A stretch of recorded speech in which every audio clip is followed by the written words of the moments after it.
Telangana Congress political affairs committee సంచలన నిర్ణయం తీసుకుంది. తెలంగాణలో సోనియా గాంధీని పోటీ చేయించాలని నిర్ణయం తీసుకున్నట్లు షబ్బీర్ అలీ ప్రకటించారు.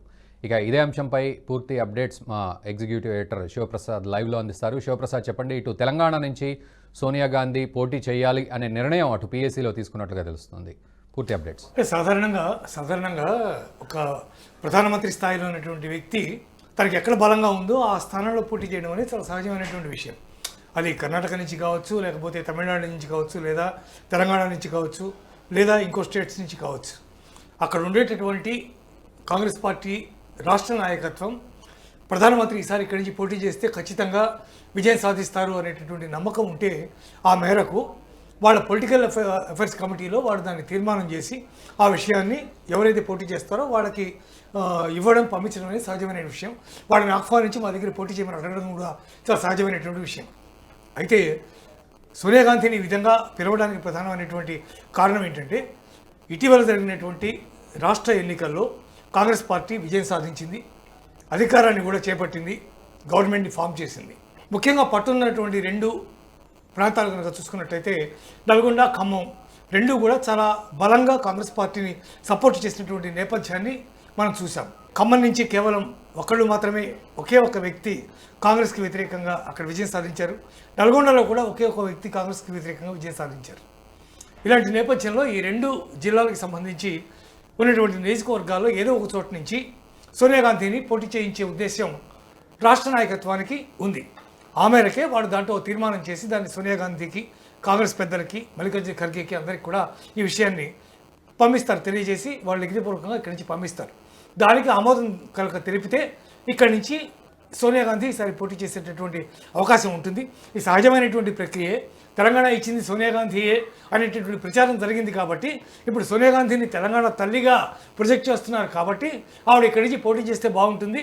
నెంబర్ 2, ఆవిడ విజయం ఇక్కడి నుంచి పోటీ చేస్తే తథ్యం అనేటటువంటి సంకేతాలని రాష్ట్ర నాయకత్వం కేంద్ర నాయకత్వానికి ఇస్తోందని మనం భావించవచ్చు. రఘు సార్, మీరు అన్నట్లుగా అంటే ఎంతవరకు పోటీ చేసే అవకాశం ఉందంటే, అటు కర్ణాటకలో చూసినా కూడా లేకపోతే తెలంగాణలో చూసినా కూడా కాంగ్రెస్ వేవ్ నడుస్తోంది కాబట్టి సో దక్షిణ భారతదేశంపై ఫోకస్ చేసే ప్రయత్నం జరుగుతోంది అనే వార్త వినిపిస్తోంది. సో అది ఎంతవరకు ఏ విధంగా అర్థం చేసుకోవాలి? డెఫినెట్గా నిజమే. దక్షిణ భారతం మీద ఎక్కువ కాన్సన్ట్రేట్ చేసే అవకాశం ఉంది. ఎందుకంటే బీజేపీ ప్రధానంగా ఉత్తర భారతదేశంలో మిగిలినటువంటి మధ్య భారతం కానీ మిగిలినటువంటి అన్ని చోట్ల కూడా బీజేపీ హవా నడుస్తున్నటువంటి పరిస్థితుల్లో దక్షిణ భారతదేశంలో మాత్రం బీజేపీ పూర్తి స్థాయిలో తనకు అనుకూలమైన ఫలితాలను రాబట్టలేకపోయినటువంటి పరిస్థితిని మనం చూస్తున్నాం.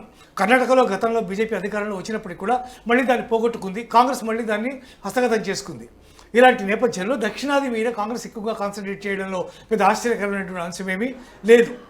కేరళ, లేకపోతే తమిళనాడు, కర్ణాటక, తెలంగాణ, ఆంధ్రప్రదేశ్ ఈ రాష్ట్రాల మీద వాళ్ళు ఫోకస్ చేయడం అనేది ఏమి వింతైనటువంటి విషయం కాదు, ఆశ్చర్యకరమైనటువంటి విషయం కూడా కాదు. కాంగ్రెస్కి గతంలో ఈ దక్షిణాది రాష్ట్రాలన్నీ కూడా కంచుకోట్ల ఉండేవి. తర్వాత ఇవన్నీ గ్రాడ్యువల్గా ఇవన్నీ కూడా సమీకరణలన్నీ కూడా మారుతూ వచ్చినాయి. అయితే ప్రస్తుతం కర్ణాటక నుంచి కూడా సోనియా గాంధీ పోటీ చేసే అవకాశం ఉంది.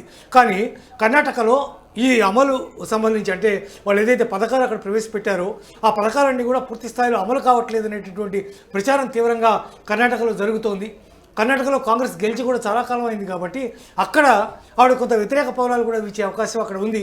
బీజేపీ మళ్ళీ పుంజుకుని పార్లమెంట్ ఎలక్షన్స్కి వచ్చేసరికి ఎక్కడైనా సరే ప్రధానమంత్రి మోడీ యొక్క నాయకత్వాన్ని మేము పూర్తిగా సమర్థిస్తున్నాం అనేటటువంటి మాటే ప్రజల్లోంచి ఎక్కువగా వినిపిస్తోంది కాబట్టి అక్కడ ఓటింగ్ తేడా వచ్చే అవకాశం ఉంది. కేవలం రాష్ట్ర స్థాయిలో మాత్రమే మాకు అనుకూలమైన పార్టీని మేము ఎంచుకుంటున్నాం, కేంద్ర స్థాయిలో మాత్రం బీజేపీకి మా ఓటు అని చెప్పి ఓటర్లు అన్ని రాష్ట్రాల్లో కూడా మనకు కనిపిస్తారు. కాబట్టి అట్లాంటి నేపథ్యంలో ఇక్కడ కొత్తగా ఎలక్షన్ అయింది. మొన్ననే కాంగ్రెస్ పార్టీ అధికారంలోకి వచ్చింది, ప్రస్తుతం వేగంగా పావులు కదుపుతోంది. ఇలాంటి నేపథ్యంలో ఎలక్షన్స్ ఒక 3-4 నెలల్లో జరగబోయేటటువంటి పరిస్థితుల్లో ఇక్కడి నుంచి పోటీ చేయిస్తే డెఫినెట్గా విజయం సాధించే అవకాశం ఉందని ఇక్కడ రాష్ట్ర నాయకత్వం భావించి ఉండవచ్చు. ఆ కారణంగానే ఆవిడ ఇక్కడ పోటీ చేయమని వాటి రిక్వెస్ట్ చేస్తూ కూడా ఉండవచ్చు. నాకు సో శివప్రసాద్, మీరు అన్నట్లుగా అంటే ఒకవేళ ఖమ్మం, నల్గొండ లాంటి ప్రాంతం నుంచి కనుక పోటీ చేస్తే అది కాంగ్రెస్కు ఎంతవరకు ఉపయోగపడుతుంది? సోనియా గాంధీని గెలుపు తీరాలకు తీసుకెళ్లే విధంగా ఎటువంటి స్ట్రాటజీస్ ఉండబోతున్నట్లుగా తెలుస్తుంది? అనేది అంత గ్యారంటీగా ఏమి చెప్పలేము నిజానికి. ఎందుకంటే ఇప్పుడే ఇంత క్రితమే నేను మీకు చెప్పాను, చాలా చోట చాలా జిల్లాల్లో పర్యటించాం వ్యక్తిగతంగా. ఆ పర్యటించిన సందర్భాల్లో చాలామందితో ప్రత్యేకంగా సంభాషించడం జరిగింది. ఆ సంభాషణ జరిగినప్పుడు వాళ్ళు చెప్పేటటువంటి అంశాలు కనుక మనం చూస్తే చాలా ఆశ్చర్యపోతాం. రాష్ట్ర స్థాయిలో కాంగ్రెస్ పార్టీ బీఆర్ఎస్కి ఒక ఆల్టర్నేటివ్గా మాకు కనిపించింది. బీజేపీ ఆ స్థాయిలో పుంజుకోలేకపోతోంది కాబట్టి మేము కాంగ్రెస్ని ఎంచుకున్నాం. ఇది ఇక్కడ వరకే ఈ ఓటింగ్ జరుగుతుంది. కానీ జాతీయ స్థాయిలో మాత్రం ప్రధానమంత్రిగా మోడీ అద్భుతంగా పనిచేస్తున్నారు కాబట్టి ఆయనకే ఓటేస్తామని చెప్పినటువంటి చాలామంది, కాంగ్రెస్ పార్టీకి ఓటేసిన వాళ్ళు చాలామంది ఉన్నారట చెప్పినటువంటి వాళ్ళు. అందువల్ల జాతీయ స్థాయిలో దీని యొక్క ప్రజెంటేషన్ డిఫరెంట్గా ఉంటుంది. అక్కడ ఉన్న నాయకత్వం పట్ల వీళ్ళకి పూర్తి బీజేపీ నాయకత్వం పట్ల విశ్వాసం ఉంది, అవన్నీ ఉన్నాయి. అందువల్ల నల్గొండ, ఖమ్మం 2 జిల్లాలు కాంగ్రెస్కి పెట్టని కోటలాగా నిలిచి ఒక్క నియోజకవర్గం తప్ప 2 జిల్లాల్లో కూడా మిగిలిన అన్ని నియోజకవర్గాల్ని కాంగ్రెస్ క్లీన్ స్వీప్ చేసిన మాట వాస్తవం. కానీ జాతీయ స్థాయి ఎలక్షన్ దగ్గరికి వచ్చేసరికి చాలా తేడా ఉండే అవకాశం ఉంది. అక్కడ కాంగ్రెస్ కష్టపడితే కానీ విజయం సాధించలేనటువంటి పరిస్థితులు ఉన్నాయి. కానీ కాంగ్రెస్ పార్టీ నాయకత్వం ఆ రకంగా భావిస్తూ ఉండవచ్చు. ఇంత బలంగా మనం ఇక్కడ గెలిచాం కాబట్టి ఇక్కడికి ఆవిడ ఆహ్వానిస్తే కాంగ్రెస్ విజయం నల్లేరు మీద నడకలాగా సాగిపోతుంది అని చెప్పి రాష్ట్ర నాయకత్వం భావిస్తూ ఉండవచ్చు. తాము సాధించినటువంటి విజయానికి నిదర్శనంగా, అట్లాగే తెలంగాణను ఇందాక చెప్పినట్టుగా తెలంగాణ తల్లి సోనియా అని ఏదైతే ప్రొజెక్ట్ చేస్తున్నారో ఆ మేరకు వీళ్ళవన్నీ ఆలోచించి ఆమెను ఇక్కడ పిలుస్తున్నారు. కానీ అది అంత సులభమైనటువంటి విషయం మాత్రం కాదని చెప్పవచ్చు నాకు. Thank you very much Sivaprasad.